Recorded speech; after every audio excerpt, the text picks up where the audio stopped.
Dios les bendiga, soy el pastor Gilberto Gutiérrez de la Iglesia Bautista Ores de México DF. Me da mucho gusto saludarlos en este sábado 20 de mayo 2017. Estamos con el Salmo 74. La crisis nos ayuda a vivir en fe. Apelación a Dios en contra del enemigo, masquil de Asaf. Otra vez un canto lleno de lamentos y súplicas al Señor. El comentario que hace de las sinagogas, vamos a leerlo más al rato, que fueron destruidas, nos ayuda a entender que se trata de un salmo posterior al exilio de los judíos, porque antes de eso no había sinagogas. Las sinagogas surgen justamente cuando fueron esparcidos, estaban lejos de su ciudad santa, lejos del templo, y instituyen las sinagogas como una escuela donde se enseñaba la cultura, el idioma y la palabra de Dios, por supuesto. Se decía que donde hubiera 10 varones judíos debe haber una sinagoga, y el número 10 lo escogieron de aquella oración de Abraham cuando intercedió por Sodoma y Gomorra y le dijo a Dios: si hubiera 50 justos, destruiré la ciudad. Y Dios dijo: si hay 50 justos, no la destruiré. Luego dijo: si hubiera 35, y luego bajó a 40, y luego a 30, y luego a 20, y el número más pequeño fue 10. Y por esa causa, los judíos establecieron que si había 10 varones judíos, 10 jefes de familia judíos, debe haber una sinagoga. Pero esa sinagoga entonces surge después del exilio. Independientemente de eso, más o menos 700 años antes de Cristo es cuando surge esto, y posiblemente este salmo es de esa época. ¿Qué hacer? ¿Cómo aprovechar las crisis del mundo? Es la pregunta que podemos hacernos en este salmo y respondérnosla con las enseñanzas que nos presenta. El cristiano no se deja manejar por la crisis. El cristiano usa la crisis, maneja la crisis con sabiduría para su bendición. Inicia este salmo con la clásica pregunta de un creyente: ¿por qué Dios? ¿Por qué Dios? Uy, eso es típico eso. Todos preguntamos eso: ¿por qué Dios? Se trata de un canto lleno de emociones y sentimientos. Hay teología, hay verdades profundas de la palabra de Dios, pero están rodeadas de sentimientos y emociones. Responde a la pregunta: ¿hay algo de bueno en la crisis? Y la respuesta es sí. Y déjenme compartir con ustedes algunas enseñanzas con la mitad del Salmo, y el día de mañana estudiaremos las otras enseñanzas. Primera de ellas: la crisis social nos ayuda a profundizar nuestra identidad. El Salmo habla de una crisis social severa, y esta crisis social nos ayuda a profundizar nuestra identidad de hijos de Dios. Dice así los primeros 3 versículos: ¿por qué, oh Dios, nos has desechado para siempre? ¿Por qué se ha encendido tu furor contra las ovejas de tu prado? Acuérdate de tu congregación, la que adquiriste desde tiempos antiguos, la que redimiste para hacerla la tribu de tu herencia, este monte de Sión donde has habitado. Dirige tus pasos a los asolamientos eternos, a todo el mal que el enemigo ha hecho en el santuario. Qué típico y común inicio de una oración. ¿Por qué, Dios? En medio de las dificultades, las luchas y los dolores, todos nos atrevemos a preguntarle a Dios ¿por qué? Y no falta un santurrón que venga y nos diga: no preguntes por qué, pregunta para qué. Y tiene razón. Por supuesto que tiene razón, no tenemos derecho a preguntarle a Dios por qué. Y si se le ocurriera contestarnos, nos daría cientos de razones, porque no somos perfectos y nos merecemos todo lo malo que nos pueda pasar. Pero que no nos arruine la vida. Después de nuestro sufrimiento todavía tenemos que soportar la crítica de un hermano que debería consolarnos. Además, que le diga eso a nuestro Señor Jesucristo, quien desde la cruz del Calvario también preguntó: Dios mío, ¿por qué me has desamparado? Se vale desahogarnos ante el Señor, se vale ir ante su presencia y poner en sus manos nuestras quejas. Sin embargo, en medio de su queja y lamento, el salmista le dice: ¿por qué se ha encendido tu furor contra las ovejas de tu prado?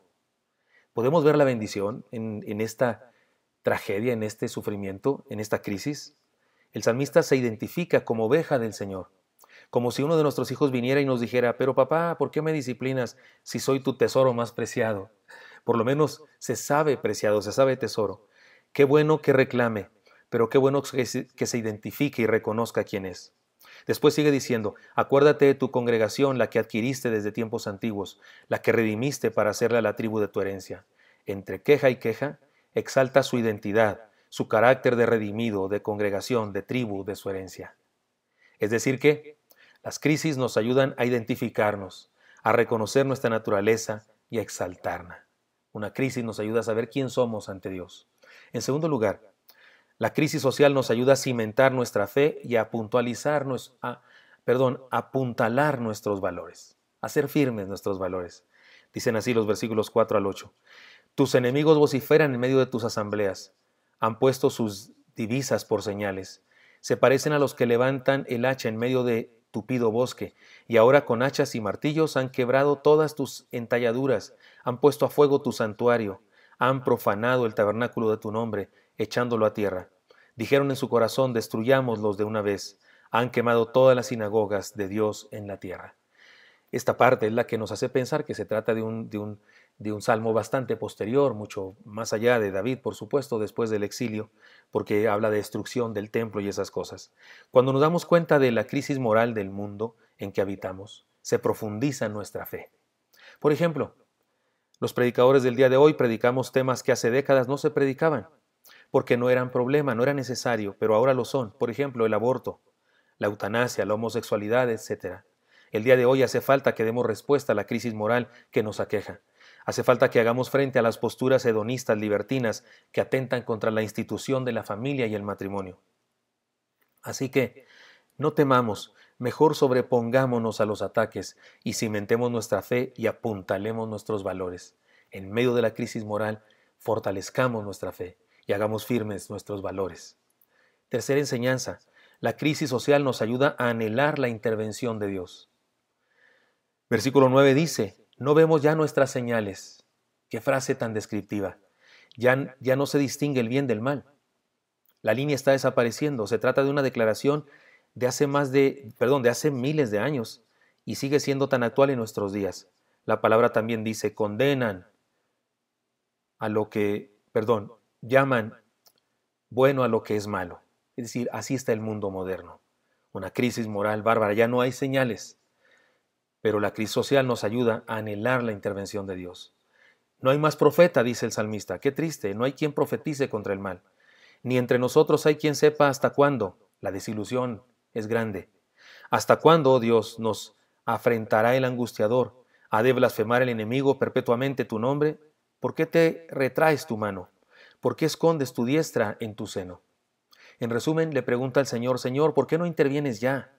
El anhelo urgente por la intervención de Dios es bueno. Es una señal de que no todo está perdido. Cuando ya ni siquiera exista alguien que pida la intervención de Dios, es porque ya todo está perdido y no hay remedio. Pero mientras la Iglesia de Cristo se mantenga firme y cumpliendo su misión, hay esperanza. Es triste, pero hay gente que está contenta mientras sus hijos tienen trabajo, les va bien económicamente, aunque no sean cristianos y estén bien lejos de Dios. En cambio, hay otros hermanos que reconocen que el problema número uno de la vida es estar lejos de Dios. Y hacen todo lo posible porque sus descendientes crean y sigan al Señor porque reconocen que esa es la principal necesidad. Una de las bienaventuranzas dichas por el Señor en el Sermón del Monte es esta. Bienaventurados los que tienen hambre y sed de justicia, porque ellos serán saciados. Mateo 5:6. Entre otras cosas significa que dichosos, afortunados, felices y exitosos son los que anhelan tanto el amor y la gracia de Dios que están dispuestos a hacer algo con tal de conseguirlo. Porque el hambre y la sed nos hacen actuar, ¿no es cierto? Insisto, mientras haya gente que siga anhelando la intervención de Dios, hay esperanza para el ser humano. Déjenme le pongo un ejemplo para terminar. En el temblor de 1985 en la Ciudad de México, en medio de las muchas desgracias, los miles de muertos y las pérdidas millonarias por el derribe de hospitales y todo tipo de edificios, hubo algunos milagros hermosos. Uno de ellos, tal vez el más impactante, fue la sobrevivencia de 16 niños que durante 90 días permanecieron bajo los escombros hasta que fueron rescatados con vida. 14 de ellos viven aún. Los socorristas seguían buscando, seguían esforzándose por rescatar alguno más con vida, mientras escuchaban pequeños ruidos. Cuando los llantos cesaron, cuando ya no había ruido alguno, cuando solo había silencio, todo estaba dicho. No había más que hacer. Sigamos creyendo, sigamos hablando con Dios, sigamos llorando y moviéndonos para ser rescatados. Las crisis nos ayudan a vivir en fe. No dejemos de creer.